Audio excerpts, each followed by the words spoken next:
ভারত ও বাংলাদেশের দীর্ঘদিনের বন্ধুত্বপূর্ণ সম্পর্ককে কি তবে ফাটল ধরাচ্ছে পুশব্যাক ইস্যু? সীমান্তে জোরপূর্বক পুশব্যাক বা অবৈধ অভিবাসীদের ফেরত পাঠানোর প্রক্রিয়ায় বাংলাদেশের স্বরাষ্ট্রমন্ত্রীর উদ্বেগের পর এবার নয়াদিল্লির উপর পাল্টা চাপ তৈরি হয়েছে। ভারত যখন হাজার হাজার মামলার দোহাই দিচ্ছে, তখন বাংলাদেশের অবস্থানটা ঠিক কি? সম্প্রতি ভারতের পশ্চিমবঙ্গে নির্বাচনের পরপরই নতুন করে সামনে এসেছে অবৈধ অভিবাসী ইস্যু। বাংলাদেশের স্বরাষ্ট্রমন্ত্রী সালাউদ্দিন আহমেদ সীমান্তে সম্ভাব্য পুশব্যাক নিয়ে গভীর উদ্বেগ প্রকাশ করেছেন। বাংলাদেশের পক্ষ থেকে স্পষ্ট করা হয়েছে যে কোনো রকম জোরপূর্বক পুশব্যাক দুই দেশের সম্পর্কের পথে অন্তরায় হতে পারে। বাংলাদেশের এই উদ্বেগের প্রেক্ষিতে ভারতের পররাষ্ট্র মন্ত্রণালয়ের মুখপাত্র রণধীর জয়সওয়াল দাবি করেন, তারা কেবল প্রতিষ্ঠিত আইনি প্রক্রিয়া অনুসরণ করছেন।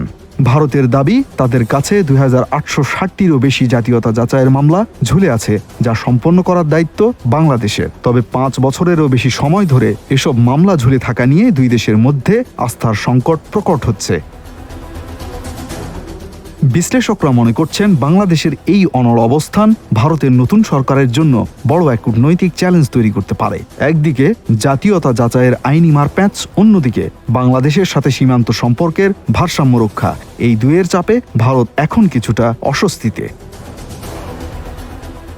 শুধু পুশব্যাক নয়, তিস্তা সহ 54টি অভিন্ন নদীর পানি বন্টন নিয়েও বাংলাদেশের দীর্ঘদিনের দাবি রয়ে গেছে।